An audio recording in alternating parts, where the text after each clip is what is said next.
Je m'appelle Camille, j'ai 25 ans. J'ai commencé à travailler dans un centre équestre plus jeune, à préparer les chevaux de compétition, à les monter pour les championnats de France. Puis j'avais plus les moyens, alors j'ai arrêté et aujourd'hui je pratique seulement pendant mon temps libre.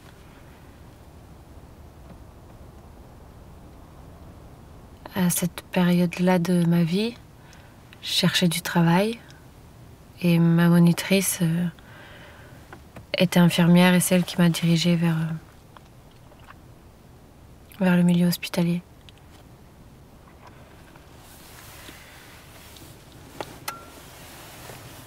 En 2010, j'étais donc encore aide-soignante et je travaillais toujours avec la même infirmière, la nuit. Et ce week-end-là, elle avait posé ses congés annuels et elle s'était fait remplacer par un collègue à elle, un infirmier.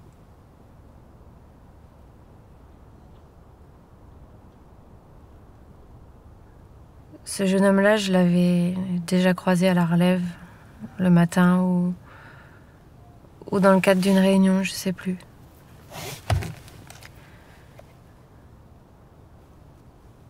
Et il était bel homme. Oui. La première nuit, ça s'est bien passé. Et il faisait beaucoup de blagues, dont une qui m'a marquée. Quand on lève un patient, souvent il faut être deux. Et quand le patient a peur, il s'accroche à notre blouse. Et là, c'est ce qu'il a fait. Ma blouse s'est décrochée et j'avais rien en dessous, j'avais seulement mon soutien-gorge. Et c'est là que l'infirmier a dit, quand le premier bouton s'est dégrafé, « Bah, te gêne pas pour moi, je vais t'aider à l'enlever. »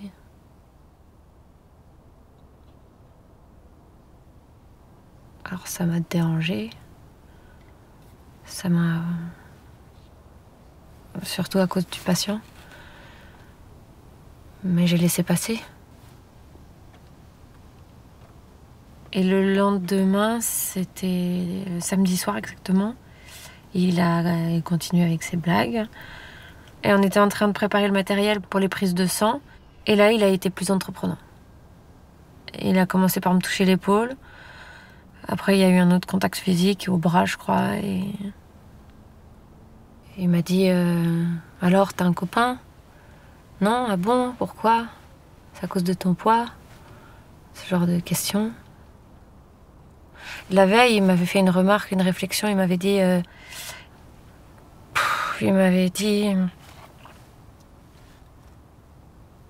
toute façon, il va falloir que t'y passes. Et là, il m'aurait dit la même chose. Il va falloir que t'y passes un jour ou l'autre, non? Moi, j'avais envie de répondre. Je veux lui dire, le sexe, c'est pas une priorité pour moi dans la vie. Je dis rien. Il n'y a rien qui vient. Il n'y a rien qui vient. Je suis pas très à l'aise.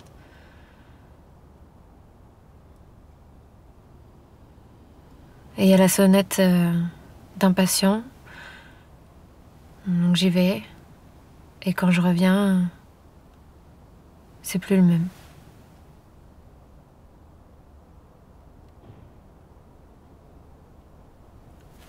Il avait installé un matelas par terre. C'est vrai que c'était le même matelas que j'utilisais avec ma collègue pour regarder la télé. On s'appuie contre le canapé, on met le matelas par terre parce que le canapé est dur. Et là, clairement, il me saute dessus. Il me tire ma blouse, il fait sauter les pressions. Et il me dit, de toute façon, il va falloir que tu passes. Il a arraché ma blouse, mon pantalon, il l'a ouvert violemment. Je me suis échappée, il m'a rattrapée par les pieds. Je suis tombée, il s'est assis sur moi, je me suis retournée, je voulais pas. Je voyais qu'il était 3h du matin et qu'il fallait que je tienne jusqu'à 7h. À 7h, c'était la relève. Ça, c'était fixé dans ma tête, c'était en boucle.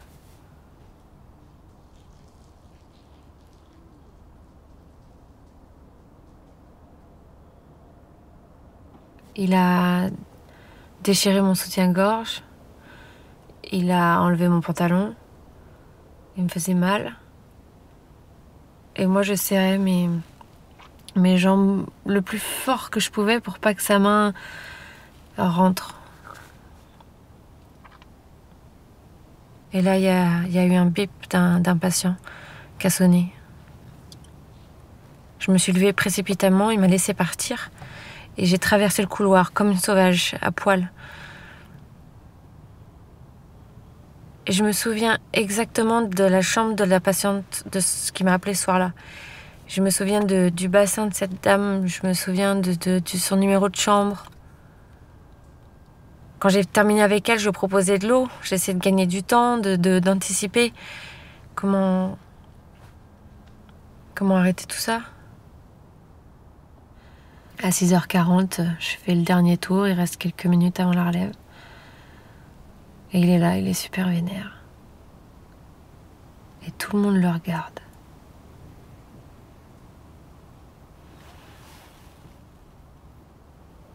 Le lendemain, c'était donc dimanche, c'était le dernier soir, ma dernière nuit avec lui.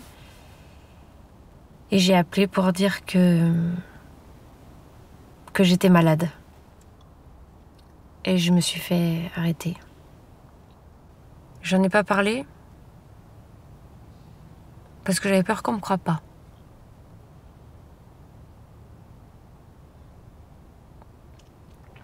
Pourquoi un homme comme lui pourrait s'intéresser à une femme comme moi?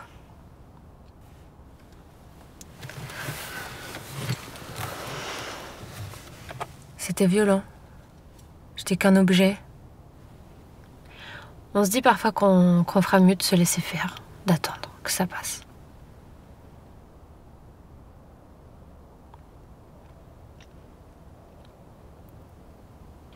Maintenant, je porte toujours quelque chose sous ma blouse, même quand il fait chaud, pardon. Je porte toujours quelque chose sous ma blouse. Et maintenant, je suis infirmière. Je travaille toujours avec 2 aides-soignantes et 2 médecins en réanimation. On est toujours nombreux dans nos équipes. C'est un choix, c'est pour ça que j'ai choisi l'ARIA. Parce que je veux plus jamais me retrouver toute seule avec un homme, la nuit.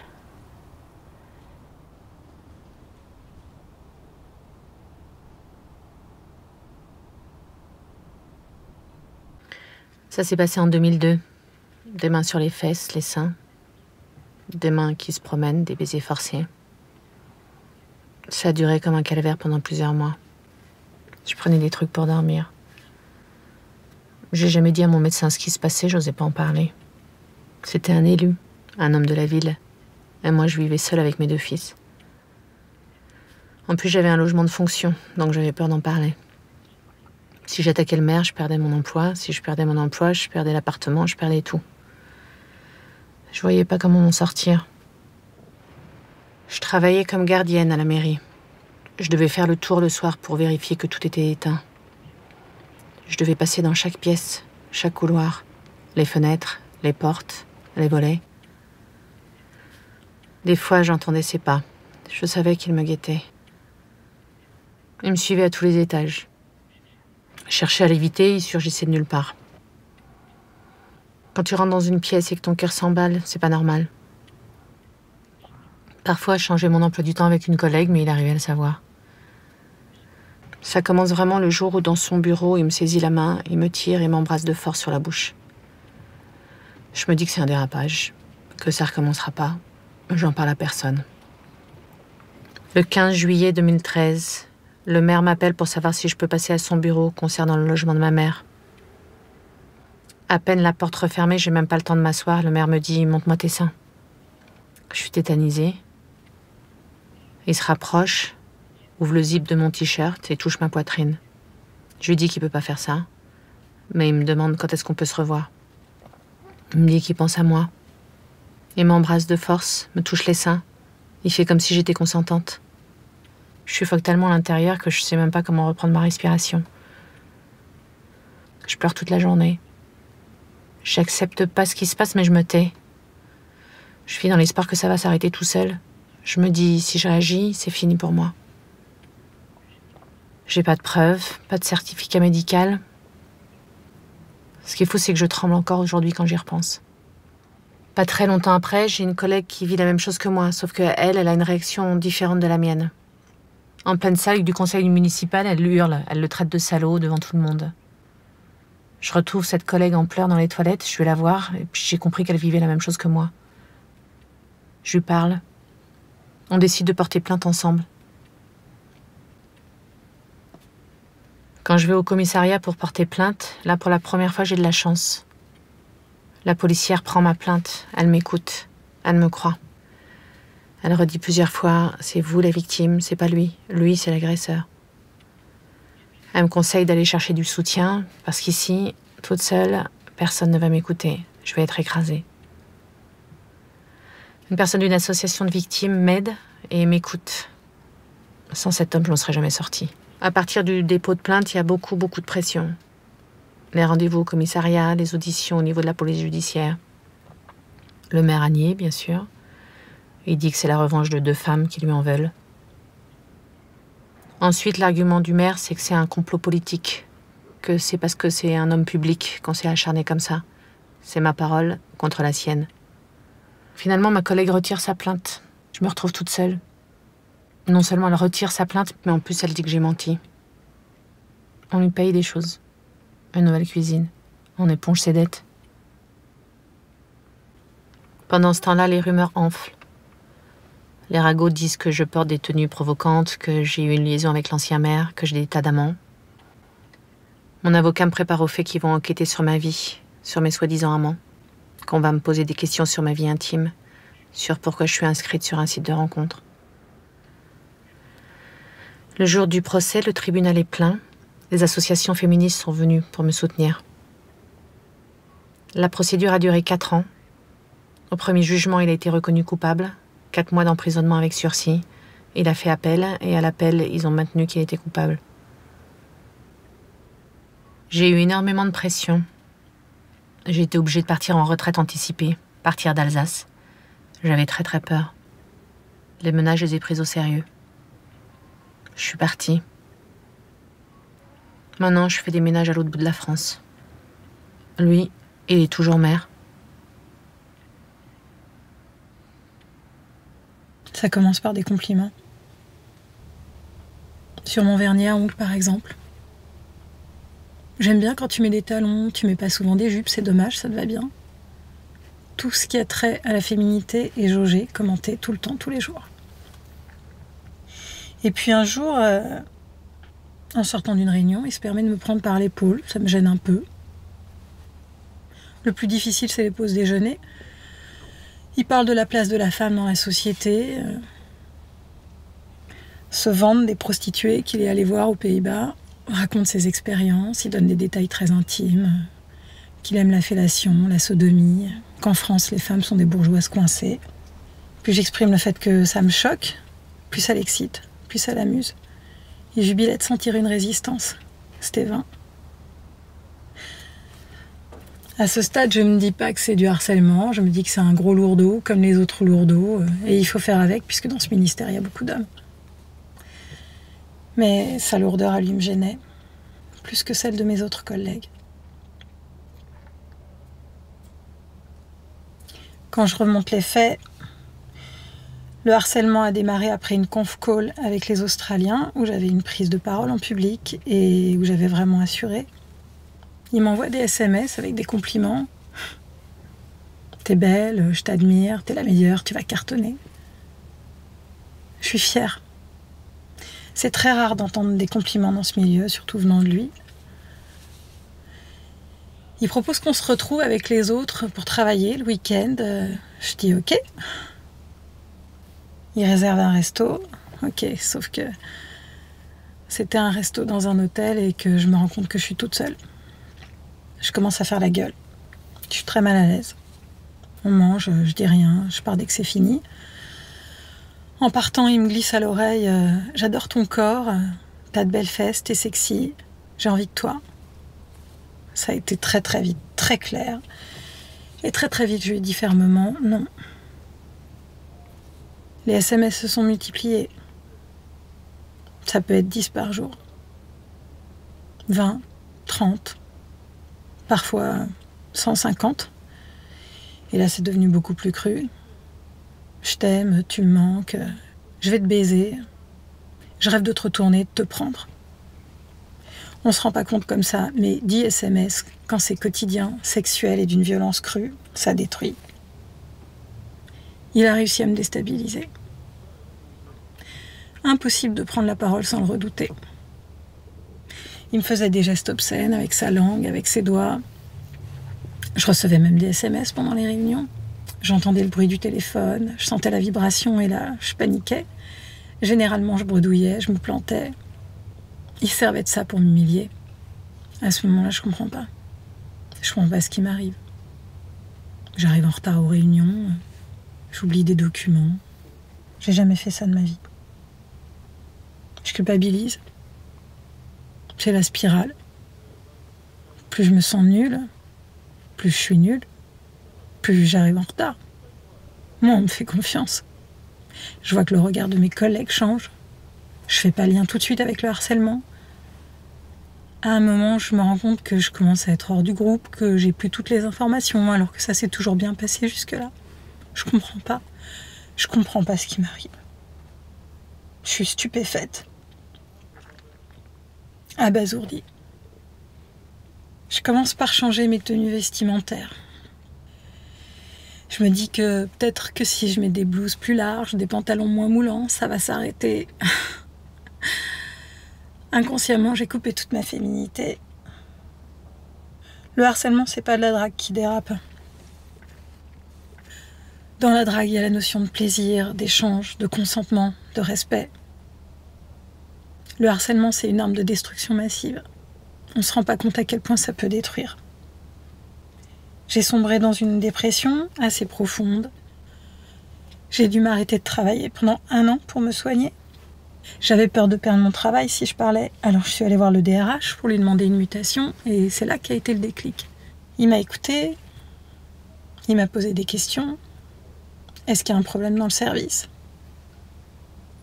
J'ai un peu esquivé. Il a insisté.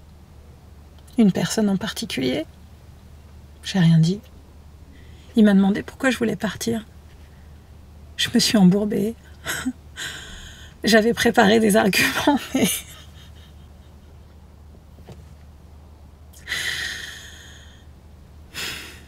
On a eu une vraie discussion. Avec lui, j'ai réalisé que j'étais victime. Quel mot horrible. Moi, victime, moi qui avais toujours tout réussi, bah ouais. Il m'a aidé à mettre des mots dessus, sur ce qui se passait, que c'était du harcèlement et aussi de l'abus de pouvoir. Et là, je me suis sentie battante. J'ai senti l'énergie revenir. Je me suis dit, c'est moi qui l'aurais. Je me suis accrochée à ça. C'est pas moi qui ai été mutée, c'est lui qui a été déplacé d'office. Et j'ai trouvé l'énergie pour porter plainte. Au tribunal, il n'arrêtait pas de parler. Alors la présidente du tribunal lui a dit de se taire ou qu'elle le faisait sortir. Et ça m'a fait du bien parce que c'était la première fois qu'on arrivait à le faire taire.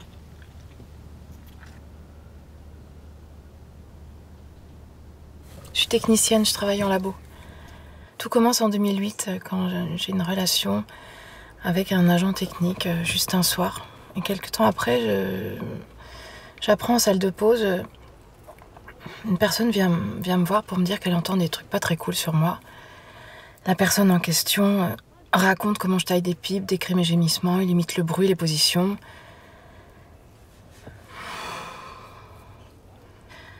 Sur le coup, j'ai hyper honte. C'est terrorisant, tu sais pas trop pourquoi. Puis bon, je décide de jouer la carte de l'ignorance, mais ça reprend de plus belle. Et au bout d'un moment, je comprends que ça va pas s'arrêter, donc je veux aller porter plainte. Je vais au commissariat une première fois, je vois un flic qui me garde 1 heure, et il me dit juste d'aller voir ce type, de lui dire d'arrêter tout de suite, et sinon ça ira plus loin avec une convocation à la police. Je finis par le trouver en salle de pause, et là, face à face, devant témoin, je lui balance « Tu arrêtes tout de suite, je viens d'aller voir les flics. » Et là, il baisse les yeux. Oh, pensais que ça s'arrêterait là. Mais non, mais pas du tout.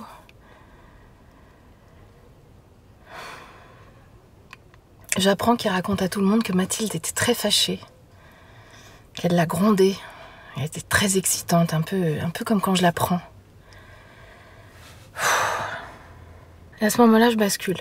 Je comprends qu'il me lâchera pas. Pendant des mois, je suis en boucle, ça reste dans ma tête. J'ai l'impression de le voir partout. J'ai l'impression que tout le monde est au courant. Je croise les regards des gens. Je trouve des photos porno dans mon casier. Je pouvais pas imaginer que ça m'arriverait à moi. Non mais c'est con, mais c'est vrai. Et là, je suis incapable de parler. Même ma famille me dit, mais c'est des mots, c'est rien, c'est juste des paroles. Tu vas pouvoir y faire face. Et moi-même, je fais pas tout de suite le lien entre l'agression, les pannes de réveil, l'angoisse au boulot, la peur de mourir, l'alcool. On se rend pas compte, mais on est complètement dissociés. On a des maux de tête, des insomnies, une fatigue intense, des maux de ventre. Un matin au boulot, je me rends compte qu'une femme est en train de vivre ce cauchemar et c'est allé encore plus loin avec elle. Il a mis en ligne des photos et des vidéos. Et il s'est même branlé devant son casier.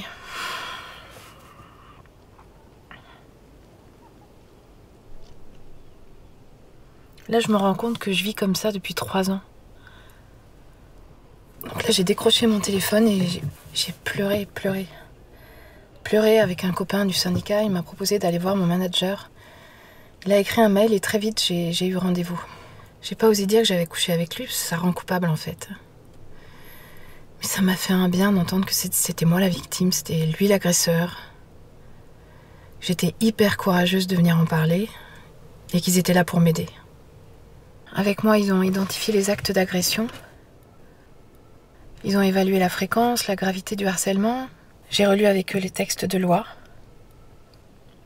Ils ont enquêté. Ils ont recueilli les témoignages des collègues. Ces témoignages ont été consignés par écrit. Mais moi, j'avais toujours le choix. C'était à moi de dire si je voulais ou pas lancer la procédure. Je suis retournée au commissariat. Je suis tombée sur une agent flic et là, j'ai réussi à déposer plainte pour harcèlement sexuel. Et depuis que j'ai déposé plainte, il a été licencié. J'ai pu reprendre mon travail. Grâce à moi, il est viré du labo de recherche. Et dans mon milieu professionnel, pour virer quelqu'un, il faut y aller. Mais je voudrais aller plus loin. Je veux pas d'argent, je voudrais juste que la justice reconnaisse les faits. La stratégie des agresseurs, c'est toujours la même. Ils s'en tiennent pas à une victime. Ils en prennent une autre, et puis une autre, et puis une autre, jusqu'à ce qu'on les identifie. Et puis qu'ils se fassent coincer.